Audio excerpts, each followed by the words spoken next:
Bienvenido a Centro Cristiano Filadelfia, un lugar donde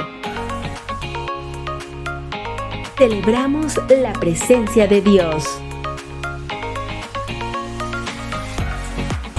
comunicamos la palabra de Dios, integramos la familia de Dios, capacitamos al pueblo de Dios, demostramos el amor de Dios. Centro Cristiano Filadelfia, más que una iglesia, somos una gran familia, la familia de Dios. En breve, comenzamos.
¿Te has identificado con Centro Cristiano Filadelfia y te gustaría formar parte de esta gran familia?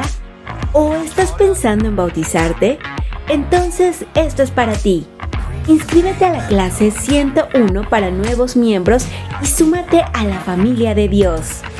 Regístrate en ccfiladelfia.com.mx/clase 101 o escanea el código QR e inscríbete.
En Centro Cristiano Filadelfia nos alegra volver a verte.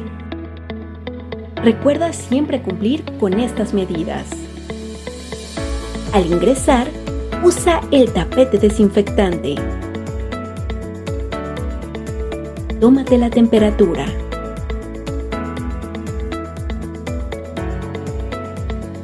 Aplícate gel antibacterial.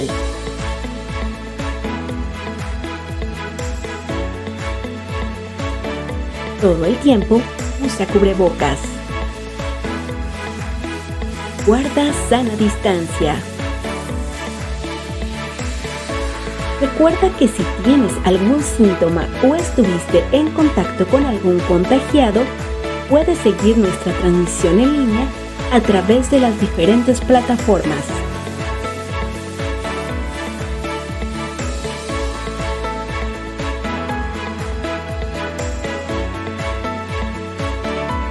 En Centro Cristiano Filadelfia, nos cuidamos entre todos.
Doce Canastas es un ministerio de Centro Cristiano Filadelfia que entrega despensas. Si tú quieres ayudar, puedes hacerlo de tres formas. 1. Trayendo alimentos de la canasta básica. 2. Informando sobre personas que lo necesiten. 3. Entregándola a quien la necesita. Para mayores informes, envía un WhatsApp al 272-726-5968.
Mantente conectado con Dios y con la Iglesia a través de nuestras diferentes actividades. Reuniones presenciales. Domingo 11 de la mañana, miércoles 7 de la noche. Filadelfia en línea. Domingo 11:30 de la mañana, miércoles 7:30 de la noche. Oración.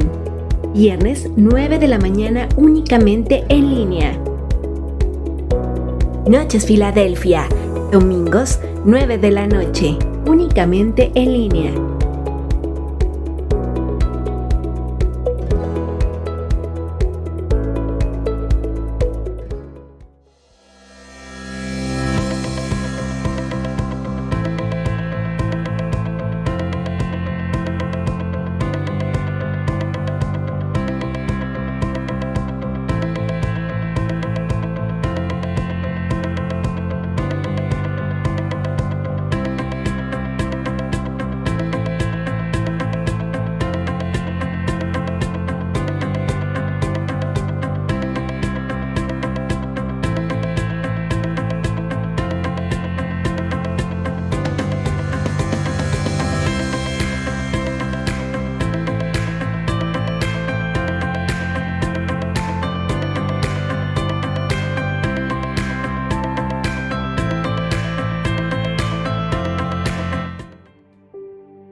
Hola, ¿qué tal?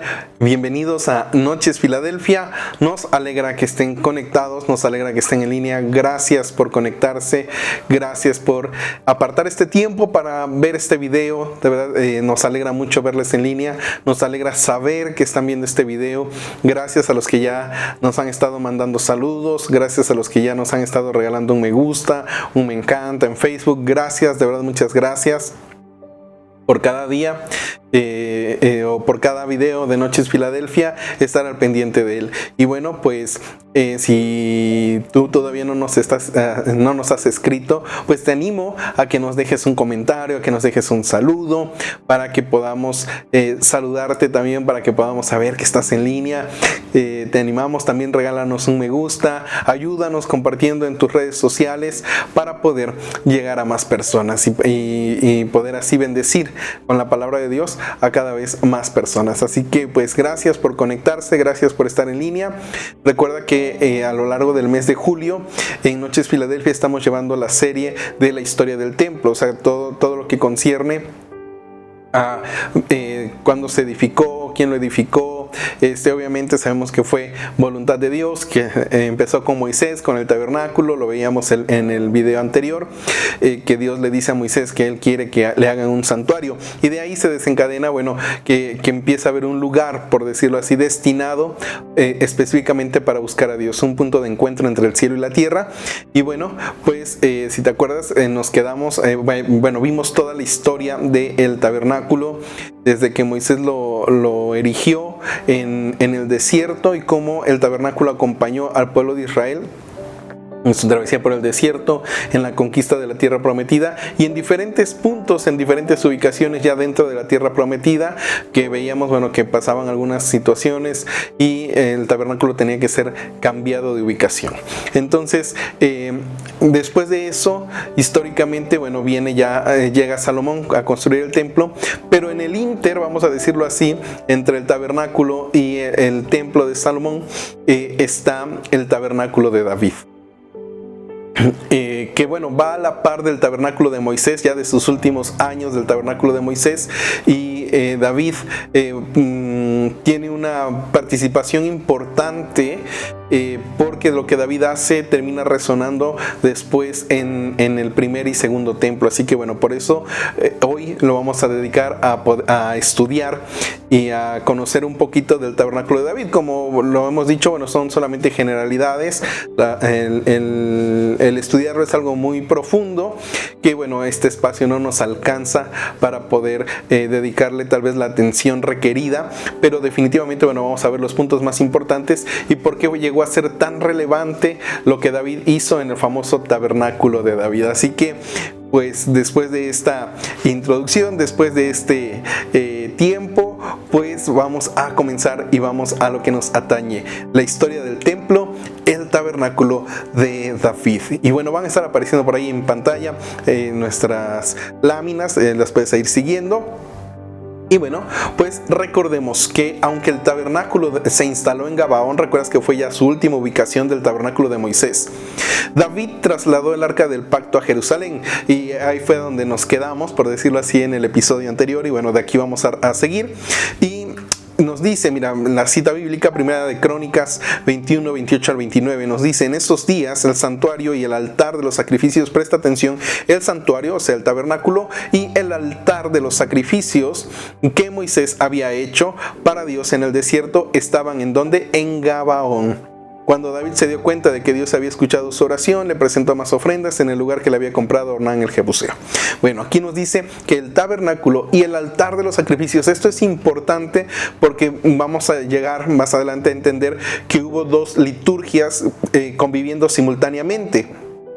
Anteriormente había solo una, porque el tabernáculo estaba todo junto, pero vamos a ver que históricamente hubo un tiempo, el último periodo del tabernáculo, que estuvo en función el tabernáculo de Moisés, que se puso a la par con el tabernáculo de David, y por lo tanto había dos liturgias. Pero vamos a ir entendiendo poco a poco. Entonces, mira lo que nos dice también esta otra cita, primera de Crónicas 15, 27 al 29. David y todos los israelitas trajeron el cofre de Dios. Recuerda que por la traducción que estamos usando, que es TLA o traducción en lenguaje actual, el arca del pacto, esta traducción lo pone como cofre de Dios, ¿no? Entonces digo, es lo que realmente traduce la palabra arca, entonces como un cofre, como una caja. Entonces bueno, esta traducción lo pone un poquito más literal o apegado a la terminología. Entonces bueno, por eso aquí aparece como el cofre de Dios, pero se está refiriendo al arca del pacto. Entonces nos dice la cita: David y todos los israelitas trajeron el cofre de Dios a Jerusalén con cantos de alegría y música de cuernos de carnero, trompetas, platillos, arpas y guitarras. Si te das cuenta, entonces David, del santuario que estaba en Gabaón, del tabernáculo que estaba en Gabaón, fue y tomó el arca del pacto para llevársela a Jerusalén, ¿no? Él quería que el arca del pacto estuviera en Jerusalén. Para esto ya David ya era rey. Cabe aclarar que para esto ya David ya era rey. Esto acontece después de que Saúl muere.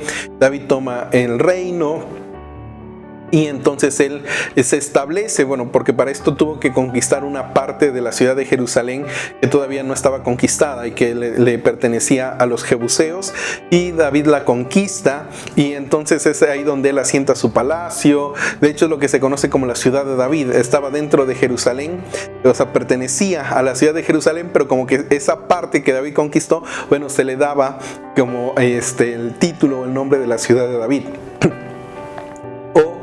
En otras palabras, también Sión, también se le llega a conocer a la ciudad de David como Sión.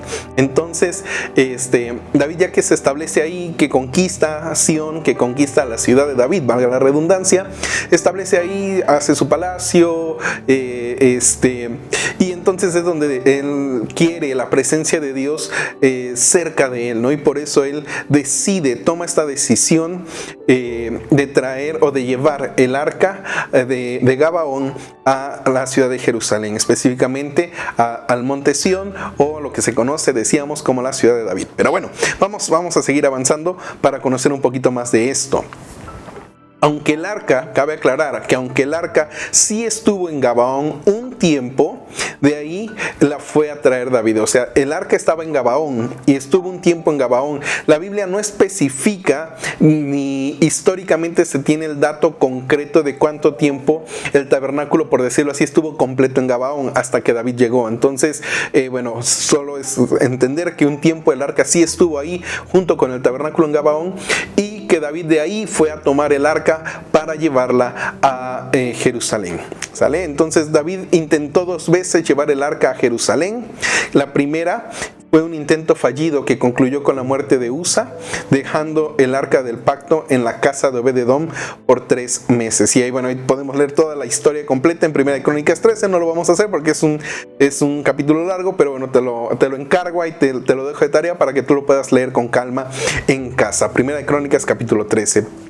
Yo te lo voy a parafrasear, voy a tratar de sintetizar la historia. David tiene este anhelo de llevar la presencia de Dios, porque el arca era lo que representaba la presencia de Dios. Entonces David anhela o quiere tener la presencia de Dios cerca de él, cerca de donde está su palacio, donde está su reino, donde él se ha asentado para gobernar Israel, ¿no? Entonces él toma la decisión de llevar el arca, pero en esta ocasión David lo hace, vamos a decirlo así, a su forma, ¿no? Él destina una carreta nueva que no había sido usada, tirada por bueyes y todo, para que trasladaran el arca. Y Usa y su hermano iban custodiando, por decirlo así, el arca, uno de cada lado. Y mientras va avanzando la carreta, nos dice ahí el capítulo 3, está bien interesante, que cómo es que aún el pueblo iba con David, iban con música, iban alabando, bendiciendo a Dios, estaban contentos porque el arca iba hacia Jerusalén. Y en el camino dice que los bueyes tropezaron y que se iba a caer, tanto los bueyes como la carroza o la carreta, juntamente con el arca. Entonces Usa tiene este reflejo de levantar la mano y detener el arca, y en el instante que Usa toca el arca, él muere, cae muerto. O sea, Dios lo fulminó ahí en ese instante. Esto le pesa a David, le pesa al pueblo. Así, este momento que se había vuelto de gozo, de alegría, de celebración, pues tuvo un final trágico, ¿no? Porque este hombre Usa murió Y esto a David le pesa en su corazón y primero se enoja, después también le entra temor y decide ya no llevarse el arca, y entonces llevan el arca a la casa de Obed-edom, que era también un levita, y le dejan ahí el arca por 3 meses. Dice la escritura que Dios empezó a bendecir a Obed-edom tremendamente esos 3 meses. No solamente lo bendijo a él, bendijo también a su familia. Y entonces alguien va con David y le dice: oye, pues como que Dios está bendiciendo mucho a Obed-edom porque el arca está ahí, pues ya mejor tráete el arca. Y entonces nuevamente David tiene esa iniciativa de hacer un segundo intento por llevarse el arca a Jerusalén. Y mira, la segunda ocasión fue exitosa, ya que se hizo a la forma de Dios. Sí, ¿cómo? Ahí, mira, ahí nos dice nuestra lámina: con los levitas llevando el arca del pacto sobre sus hombros. Y esto lo puedes ya leer en Primera de Crónicas, capítulo 15. Tampoco vamos a leer el capítulo, pero te lo dejo de tarea para que puedas leer los detalles. Yo nuevamente te lo voy a sintetizar.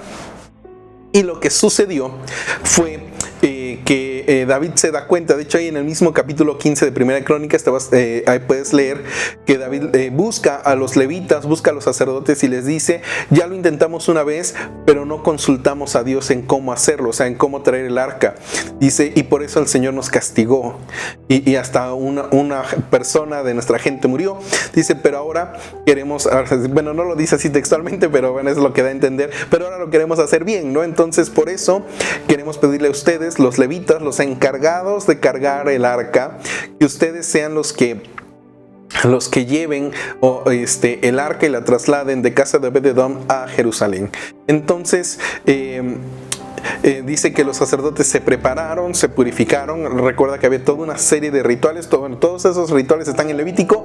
No vamos a entrar ahorita en esos detalles, pero bueno, tuvieron que cumplir con el rito de la purificación para poder cargar el arca, para poder ir por el arca y llevarla hasta donde David había destinado. Entonces, nuevamente, el pueblo se reúne, hay celebración, hay cantos, hay fiesta y todo esto, porque el arca va a ser trasladada o se está trasladando. Y es más, nos dice que cada 6 pasos que daban los levitas con el arca, David ofrecía un sacrificio. Imagínate entonces el tiempo que tomó, si cada 6 pasos había que esperar a que David ofreciera un sacrificio. De Gabaón a Jerusalén había entre 11 y 15 kilómetros de distancia. Es más o menos, bueno, nosotros que estamos en Orizaba, más o menos como de Mendoza para acá, para Orizaba, ¿no? Entonces, pues para que te des una idea más o menos de la distancia, y todo eso fue lo que recorrieron. Ahora imagínate, pues cada 6 pasos David ofreciendo sacrificios y demás, y el pueblo en fiesta, el pueblo celebrando con música, con alabanza, con cánticos, sonidos de trompetas, júbilos, danza, ¿no? Entonces, había toda una emoción, porque ahora la presencia de Dios iba a estar en Jerusalén. Y bueno, esto no es lo único. Mira, aquí te lo leo. Primera de Crónicas 15:13 nos dice: el rey David ordenó que le construyeran varias casas en Jerusalén y que levantaran una carpa, fíjate, presta atención, y que levantaran una carpa para el cofre del pacto de Dios. Luego David reunió en Jerusalén a todo el pueblo de Israel para que estuvieran presentes cuando trajeran el cofre de Dios al lugar que él le había preparado. También ordenó lo siguiente: solo los ayudantes de los sacerdotes cargarán el cofre, porque Dios los ha elegido para eso y para que siempre se hagan cargo de los cultos, ¿no? Y bueno, ahí podemos seguir leyendo, Primera de Crónicas 15. Entonces, fíjate, aquí David ya cambia, ¿no? Ya lo hace, o sea, como Dios había ordenado. Tú recordarás que desde Éxodo, que Dios le da a Moisés todas las instrucciones acerca del tabernáculo, de todos los utensilios del tabernáculo, de las personas que van a servir y demás. Queda dividido quiénes iban por ejemplo, en el tabernáculo, quienes iban a encargarse de cargar las telas y las maderas, otros de cargar los utensilios como el altar, como el candelero, y otros específicamente encargados para cargar el arca del pacto, ¿no? Entonces, por eso en el primer intento David se equivoca, ¿no? Él obviamente con su buena intención, él con su deseo, su gran deseo de tener el arca cerca de él, pues vamos a decirlo así, comete esa imprudencia. Y bueno, ya vimos que termina trágicamente. Pero ya para la segunda ocasión David ya reflexionó, ya pensó su proceder Y entonces ahora busca, sí, a las personas indicadas, a las personas que Dios había designado para realizar ese trabajo, para que en esta ocasión ellos fueran los que llevaran el arca. Si te das cuenta, aquí estos versículos terminan diciendo, porque Dios los ha elegido para eso, ¿no? O sea, dice, son los únicos que van a tocar el arca, son los únicos que la van a cargar, dice, y porque Dios los eligió para eso, dice, y para que siempre se hagan cargo de sus cultos. Entonces, ya vemos a un David, como en 3 meses, ¿no? Que fue que el arca estuvo en casa de Obed-Edom. En 3 meses David reflexionó, en 3 meses David tuvo esa madurez, vamos a decirlo así, ese crecimiento donde él pudo entender y comprender el error y corregirlo, ¿no? Y poderlo hacer ahora de la forma, pues vamos a decirlo así, correcta, bíblica, de la manera en que Dios estipulaba en su palabra, ¿no? Ahora, si te diste cuenta, David no preparó un gran lugar, ¿no? O sea, ahí lo dice el versículo, dice, y que levantaran una carpa, o sea, era una tienda de campaña, por decirlo así, dice, para el cofre, era una carpa para el cofre del pacto de Dios. Mira, aquí tenemos una imagen. Espero te sea de utilidad. Mira, ahí la estás viendo. Y era eso, ¿no? Era solamente una tienda de campaña, una carpa, algo improvisado, vamos a decirlo así, para que estuviera el arca ahí. Y aquí esto es donde empieza a marcar una gran diferencia, ¿no? En el tabernáculo tú recordarás que el arca estaba oculta. En el tabernáculo el arca no se veía porque había un velo que la tapaba, que diferenciaba entre el lugar santo y el lugar santísimo, y la única persona que podía entrar hasta el lugar santísimo y, por decirlo así, ver el arca, estar cerca del arca, era el sumo sacerdote. Pero al David hacer esto, el arca del pacto queda pues a la vista, ¿no? Queda como que hasta cierto punto, lo entrecomillo, porque bueno, no es que podían acercarse y tocarla y estar ahí, claro está, pero bueno, hasta cierto punto parecía que podían acercarse a tocarla, ¿no? Estaba visible, ¿no? Ya no estaba oculta, y por eso es que el tabernáculo de David empieza a tener mucha importancia o relevancia histórico-bíblica, ¿no? Porque sí marcó una diferencia de cómo se venía manejando la liturgia en el tabernáculo, a pesar de que perdón que insista, pero necesito recordarte que aunque David hizo esto, el tabernáculo seguía funcionando. Esto es importante porque de repente hay una mala comprensión de este asunto, donde se piensa que entonces, como David hizo esto y de alguna forma Dios estuvo de acuerdo, porque bueno, ya no se nos narra en la Biblia que alguien haya muerto, que alguien haya perecido por esto que David hizo de sacar el arca y tenerla como que a la vista, ¿no? Bueno, en esta carpa improvisada, pero que no pasó nada, ¿no? Y de algún modo se entiende entonces que Dios estuvo de acuerdo con la decisión de David. Mucha gente cree que entonces esto marca una diferencia en donde el tabernáculo y los sacrificios que se ofrecían ahí quedaban o quedaron anulados, y que entonces el tipo de sacrificios que se empezaron a ofrecer en el tabernáculo de David, que es esta carpa con el arca ahí adentro, era lo que ahora Dios quería alabanzas y ya no quería animalitos muertos, ¿no? Entonces, ojo con eso, porque no es así, porque nuevamente te recuerdo, aunque David se llevó el arca a Jerusalén, y sí, vamos a ver que él organizó todo un tipo de liturgia exclusivamente para el arca, pero en Gabaón, donde estaba el tabernáculo, en Gabaón se seguían ofreciendo sacrificios diariamente, por la tarde, por la noche, como lo estipulaba la ley de Moisés, como Dios lo había mandado. Entonces, quitarnos de la mente que el tabernáculo de David vino a sustituir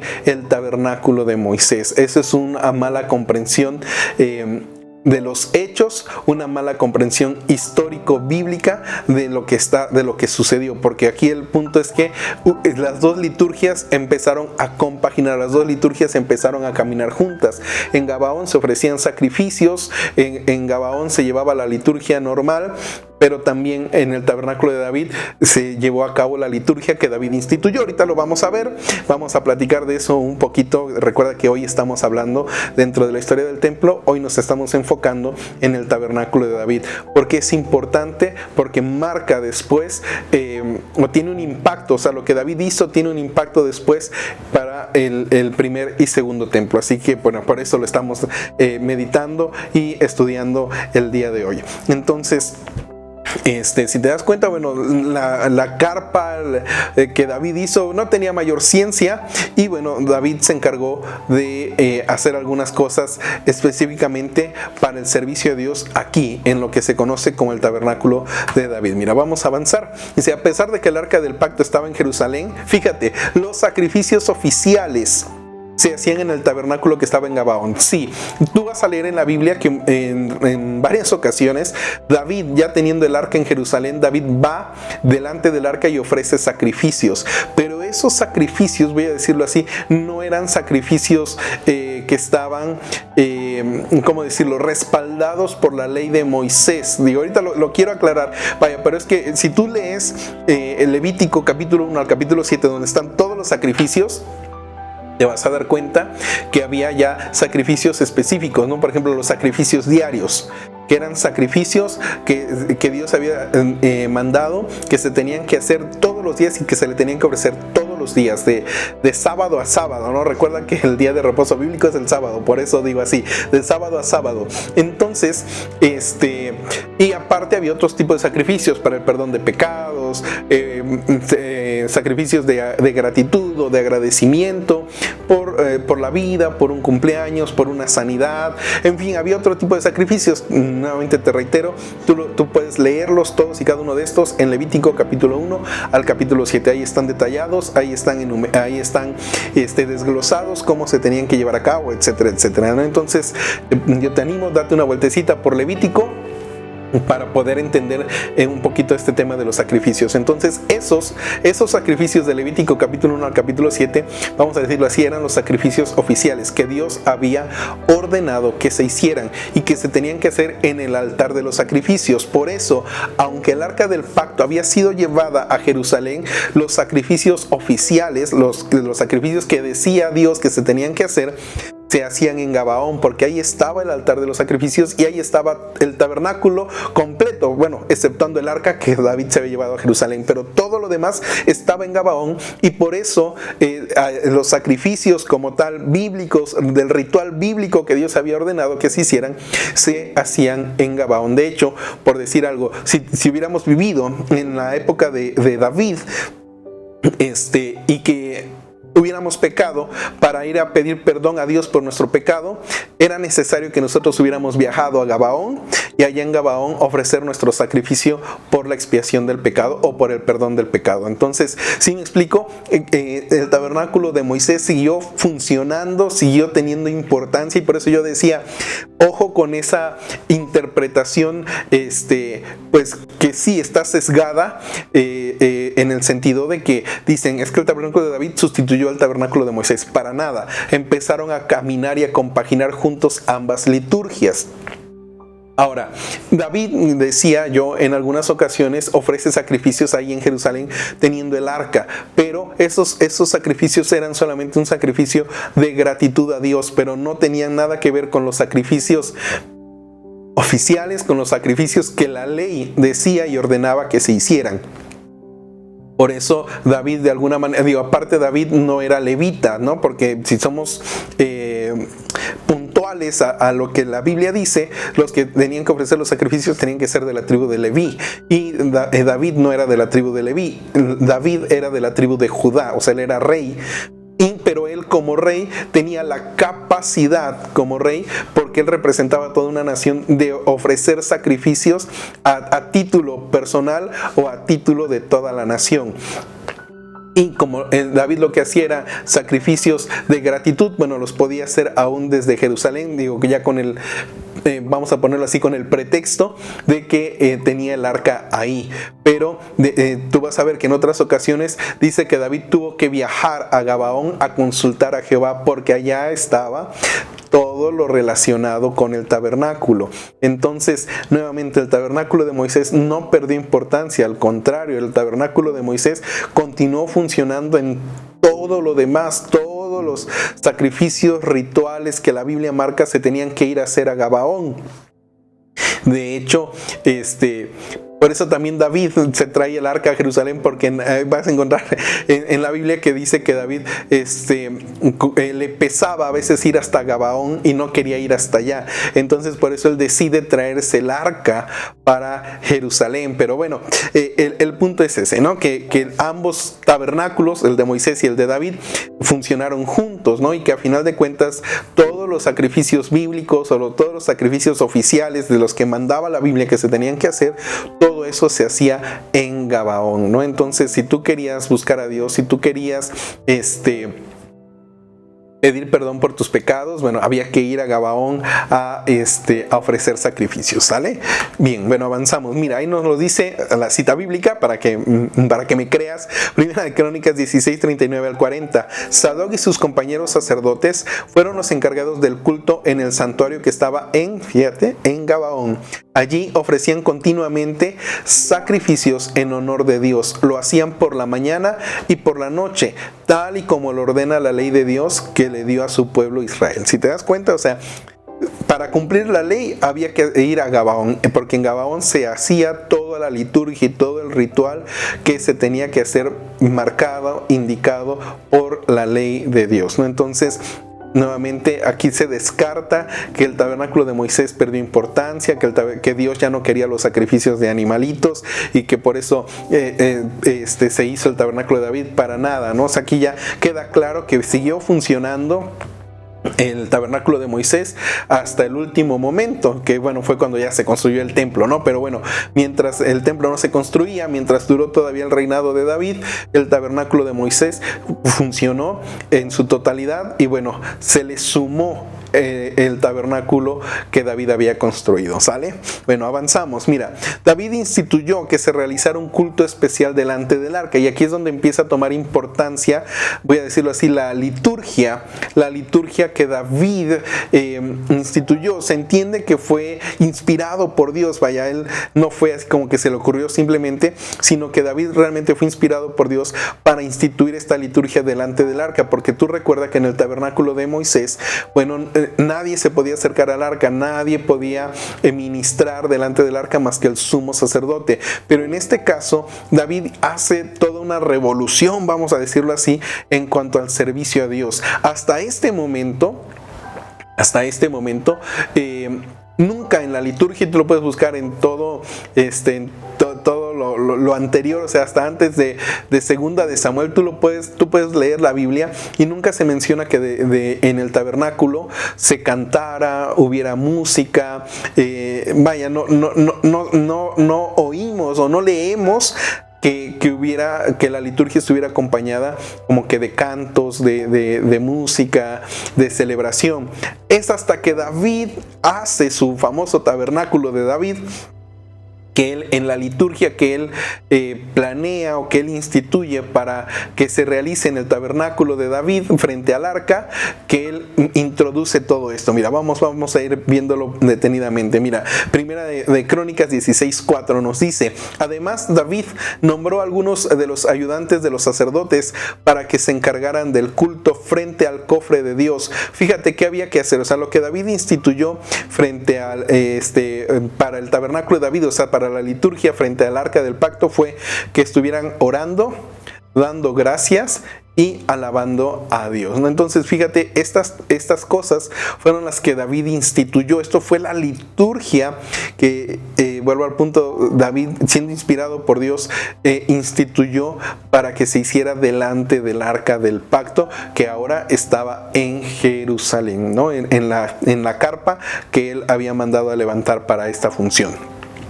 David, fíjate, no solo esto, David inventó instrumentos para que se usaran en la alabanza y el culto a Dios. Eso nos lo dice Primera de Crónicas 23:5, ahí con calma tú lo lees en casa.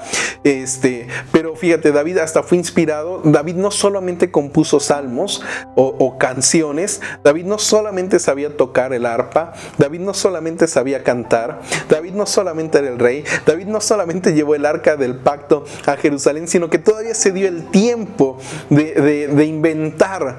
La historia hebrea nos habla de que David inventó 72 instrumentos y que esos 72 instrumentos se usaban en el tabernáculo de David y que después pasaron a usarse en el templo de Salomón. Entonces fíjate qué interesante que David se toma el tiempo, se toma la molestia todavía de inventar instrumentos y bueno, obviamente pues si él los inventó, él tuvo que enseñarles a cómo tocarlos, ¿te das cuenta? Y de capacitar a la gente para que los pudieran usar en el culto a Dios, en la alabanza a Dios, ¿no? Y por eso es que el tabernáculo de David marcó una revolución en este sentido, porque nuevamente te recuerdo que hasta este momento nunca en la liturgia había habido alabanzas, ni había habido cánticos, ni nada, sino fue hasta este preciso momento que se empieza a introducir esta idea, vamos a llamarla así, de cantar, de que hubiera música, de que el pueblo celebrara delante de la presencia de Dios. Digo, bueno, no que antes no celebraran, porque sí celebraban, ¿no? Cuando el sacrificio era aceptado y eran perdonados, vaya, el pueblo celebraba, pero voy al punto que ahorita no había un sacrificio que motivara la celebración, sino era solamente ese gozo, ese júbilo, esa gratitud de estar delante de la presencia de Dios, ¿no? Entonces eso era lo que motivaba al pueblo ahora a poder alabar, a poder cantar, a poder tocar la música delante de Dios. Obviamente también hubo un orden, vaya, no se permitió cualquiera que tocara, que cantara, porque había toda una orden que nuevamente, bueno, David fue el precursor de todo esto. Pero bueno, vamos a ir viéndolo porque mira, esto se pone interesante. Ahí nos dice Primera de Crónicas 15, 16 al 17. Los jefes de los ayudantes de los sacerdotes nombraron cantantes de entre su tribu para que cantaran con alegría, acompañados de guitarras, arpas y platillos como lo había mandado David. Esta es la lista de los descendientes de Merarí: Emán, hijo de Joel; Asaf, hijo de Berequías; Etán, hijo de Cusaías. Entonces, fíjate. Tú recuerdas que bueno, aquí hay que hacer un poquito de memoria, y si no, te animo también a que lo investigues. Está también muy interesante este punto de que Leví, o sea, el fundador, por decirlo así, el patriarca de la tribu de Leví, que lleva su nombre, pues bueno, fue él, Leví. Leví tuvo 3 hijos, ¿no? Y estaba Merari, o Merari, como lo pone aquí esta traducción, estaba Coat, y cada uno de ellos tuvo hijos, y aquí se están agarrando los descendientes de Merari. Y aquí, bueno, nos dice que eran 3, que era Emán, hijo de Joel; Asaf, hijo de Berequías; y Etán, hijo de Cusaías, ¿no? Entonces, bueno, y fueron destinados, fíjate, para que cantaran, pero para que cantaran con alegría. Nuevamente aquí, o sea, era de júbilo, era de celebración, dice, y no solamente con voz, vaya, no era algo, únicamente a capela, sino que estaba acompañado con instrumentos. Mira, nos dice con guitarras, con arpas y con platillos, dice cómo lo había mandado David. Nuevamente, al que se le ocurrió todo esto fue a David, y él fue el que dijo, no, ahora van a cantar, y van a cantar mis salmos, van a usar mis instrumentos para que puedan tocar en la presencia de Dios y puedan celebrar. De hecho, esto es, es como una conclusión a la que se llega, porque en algunos versículos nos dice que toda esta alabanza era continua, ¿no? Entonces hay quien llega a la conclusión de que 24 horas al día, 7 días a la semana, había alabanzas en el tabernáculo de David. O sea, había música, había gente que estaba cantando delante del arca, obviamente por turnos. Imagínate, es imposible que una sola persona cante 24 horas, pero bueno, había toda una logística que nuevamente también David tuvo que ver con esa logística, ¿no? Por eso es que el tabernáculo de David en ese sentido tiene mucha importancia, ¿no? Por toda esa logística que David diseñó, planeó, y que bueno, Dios le inspiró a David para poder acomodar a toda la gente para poder servir delante de Dios, cantando alabanzas, tocando instrumentos y celebrando en la presencia de Dios. Pero bueno, vamos a avanzar. Los músicos encargados de tocar los platillos de bronce eran, fíjate, Emán, Asaf y Etán. Y ahí está, Primera de Crónicas 15:19. Los que tocaban guitarras eran Zacarías, Asiel, Semiramot, Jehiel, Uní, Eliab, Maasías y Benaías. Los que tocaban las arpas y guiaban el canto, fíjate, o sea, tocaban arpas y cantaban al mismo tiempo, eran Matatías, Elifelejú, Mecneías, Obed-edom, Jehiel y Asasías. Kenanías, fíjate, hombre muy inteligente y jefe de los ayudantes de los sacerdotes, era el director de la música, ¿no? Entonces, fíjate, toda esta logística, ¿no? O sea, había gente con platillos, gente con guitarras, personas con arpas, y había una persona que dirigía la música. El director musical era Kenanías, y había gente que no solamente estaba tocando, sino que también estaba cantando. Y ahí nos dan los nombres, ¿no? Que eran Matatías, Elifelejú, Mecneías, Obed-edom, Jehiel y Asasías. Entonces, nuevamente, todo este acomodo, toda esta logística fue planeada por David, y él fue el que designó quiénes, cuándo y cómo iban a participar por sus turnos para poder cantar o para poder tocar o para, en otras palabras, poder ministrar delante del arca. Ahora, hay que tener en cuenta que todos estos que se mencionan aquí eran de la tribu de Leví. Nuevamente, o sea, David aprendió muy bien la lección, y todos los que participaban en el servicio eran de la tribu de Leví, porque él entendió que Dios había escogido a la tribu de Leví para precisamente lo que tenía que ver con la liturgia, con el culto, con estar delante de la presencia de Dios de continuo, ¿no? Entonces, por esa razón, él convoca a todos los levitas. Ahí tú puedes leer, mira, es Primera de Crónicas 15, si te diste cuenta, bueno, nos fuimos del verso 19, 20, 21, 22.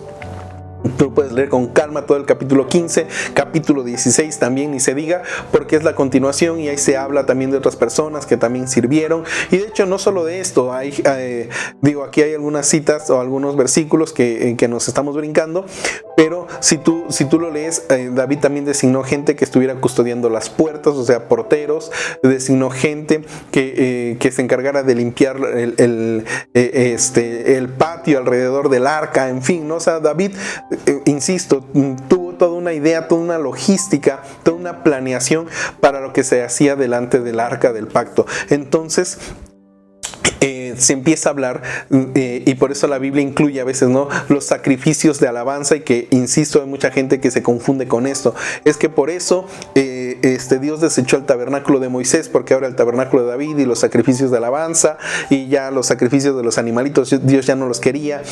No, cuidado con eso. O sea, para este momento histórico, los dos tabernáculos empezaron a funcionar. Entonces, en el tabernáculo de Moisés se ofrecían todos los sacrificios reglamentarios, todos los sacrificios bíblicos, todos los sacrificios oficiales se hacían en Gabaón, en el tabernáculo de Moisés, mientras que en el tabernáculo de David continuamente se hacía un sacrificio, pero sacrificio de alabanza, ¿no? Se ofrecían cánticos, música, salmos, alabanza, júbilo, celebración, adoración. Y no solamente esto, también nos dice que oraban, que cantaban. ¿Te diste cuenta?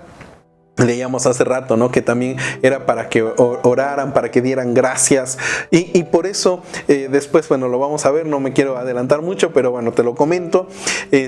Por eso ya después en el templo de Salomón se conjunta la liturgia mosaica con la liturgia que David había instituido. Y en el momento de los sacrificios diarios, que era por la mañana, por la noche por la mañana, al mediodía y por la noche, en los tres momentos había alabanzas, la conjunción de ambas liturgias. Y por eso al momento de los sacrificios se le conocía como la hora de la oración.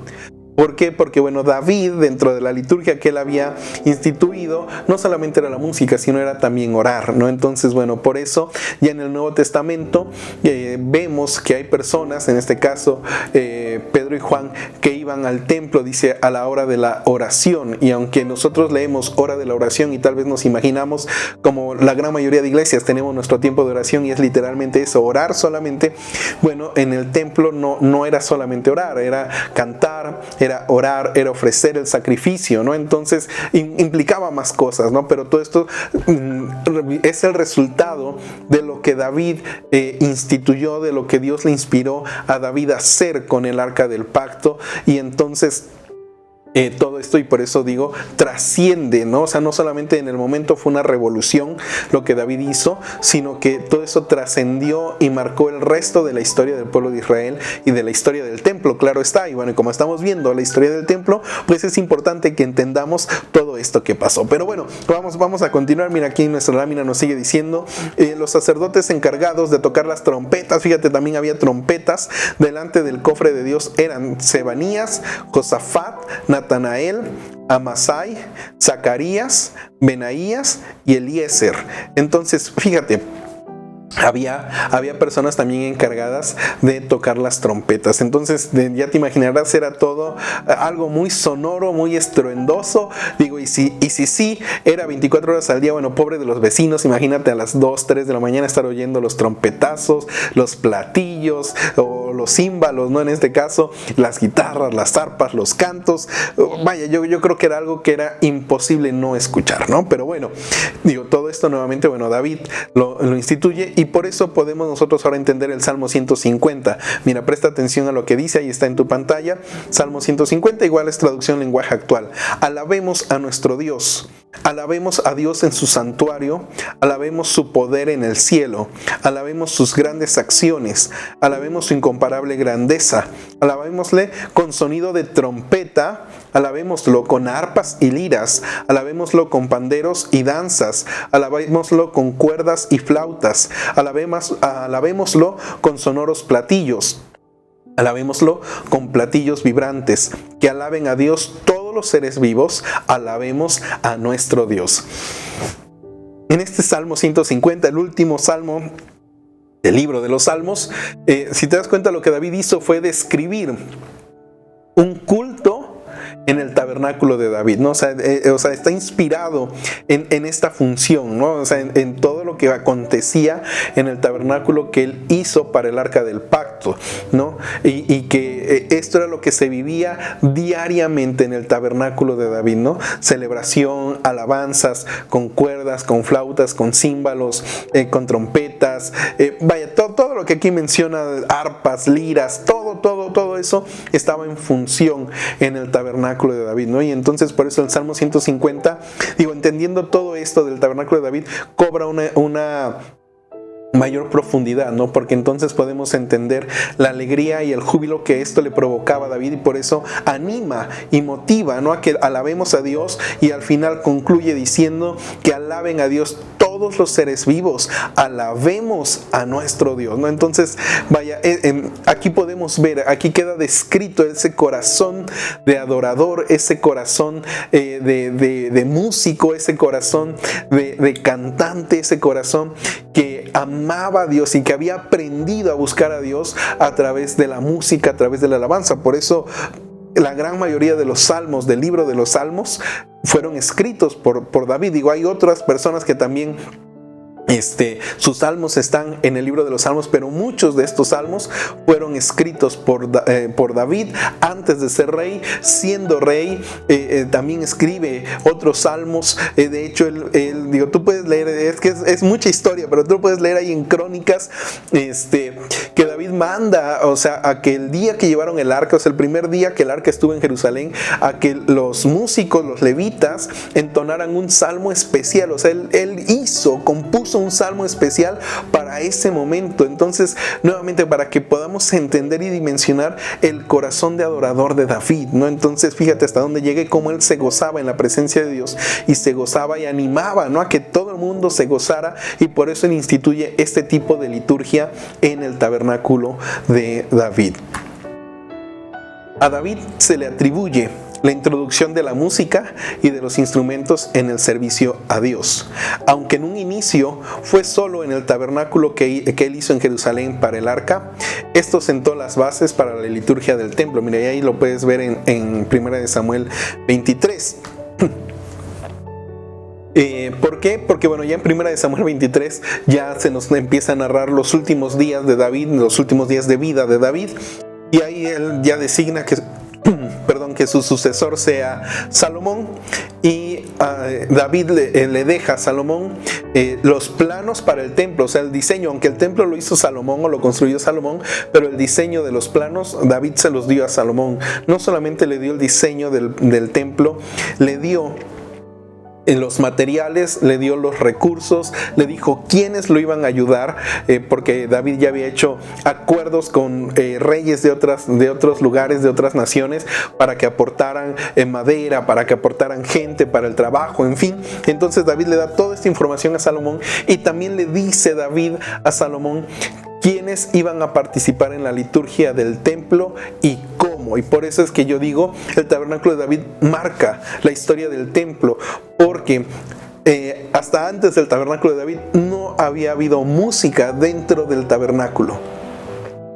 Y hasta que llega David, toma el arca, instituye toda esta liturgia alrededor del arca, y cuando él planea el templo, él compagina ambas liturgias, la liturgia mosaica, que incluía los sacrificios y cómo se tenían que hacer, pero David le suma la liturgia, vamos a decirlo así, musical, y ya para el templo de Salomón, ya lo vamos a ver en nuestros siguientes episodios, nos vamos a dar cuenta que había música mientras había sacrificios, mientras se llevaba a cabo y se desempeñaba toda la función dentro del templo. Así que fíjate, David, cómo logra trascender la historia, no solo como rey, no solo como pastor, no solo como músico, sino que logra trascender la historia al él llevar el arca y diseñar toda esta celebración, toda esta euforia alrededor del arca, y que logra llegar más allá de David y de su tabernáculo, logra llegar hasta el primer y hasta el segundo templo. Ya lo vamos a ver. Pero bueno, mientras, saber que existió el tabernáculo de David y que estuvo caminando a la par del tabernáculo de Moisés el tiempo que duró el reinado de David. Así que bueno, pues por hoy es todo. Espero haya sido de tu agrado, de tu interés y de bendición para tu vida. Te recuerdo que el próximo domingo tenemos una cita a las 9 de la noche para seguir con Noches Filadelfia y seguir aprendiendo de la historia del templo. Así que pues gracias por estar en línea, gracias por conectarte, gracias por ver este video, gracias por tus comentarios y saludos. Que el Señor me los bendiga a todos. Un fuerte abrazo, excelente semana y nos vemos para un siguiente episodio. Que el Señor te bendiga y hasta la próxima.